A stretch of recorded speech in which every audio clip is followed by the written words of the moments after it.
এই যে 14 দিনে সব লাইসেন্স দিয়ে দিবে, এইটা বাস্তবে না দেখার আগ পর্যন্ত আমি এটা বিশ্বাস করছি না এই মুহূর্তে। এক্সপেকটেশন আমার এই মুহূর্তে নাই, একদম সোজাসুজি বলে দিলাম।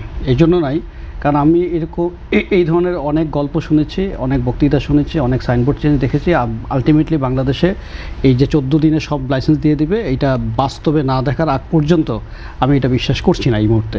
তবে পাশাপাশি একটা কথা বলে দিচ্ছি আপনাকে, নীতি সহজীকরণের জন্য বাণিজ্য মন্ত্রণালয়ের তত্ত্বাবধানে বাণিজ্যমন্ত্রী সভাপতিত্বে কয়েকটা মিটিং হয়েছে এবং আমি ওনার কিছু পদক্ষেপের প্রশংসা করছি।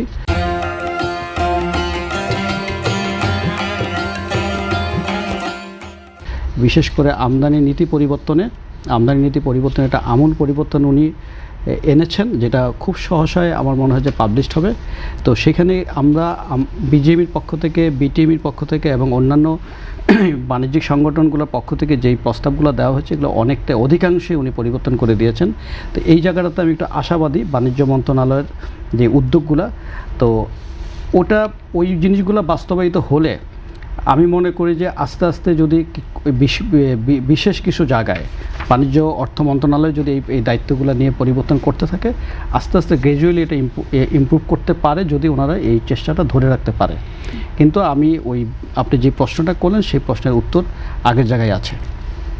সেই জায়গায় আসলে আপনার কাছে আবারও জানতে চাই যে বাণিজ্য মন্ত্রণালয়, অর্থ মন্ত্রণালয় এবং বিজিএমইএ এবং ব্যবসায়ী সম্প্রদায় সকলে মিলে কি বসে একটি সমাধানের পথে এগোতে পারছে না বা পারবে না? সেটা নিয়ে আপনার মাননীয় প্রধানমন্ত্রীর অফিসে আলোচনা হয়েছে। উনি একটা কমিটি করে দিয়েছে যে নীতি সহজীকরণ এবং এই যে আমাদের যে পলিসি সাপোর্টগুলোকে ইজি করার জন্য একটা কমিটি করেছে। সেই কমিটির প্রথম মিটিং অলরেডি হয়েছে, আমি সেই মিটিংয়ে ছিলামও এবং পদক্ষেপগুলো আমার কাছে প্রশংসনীয় মনে হচ্ছে।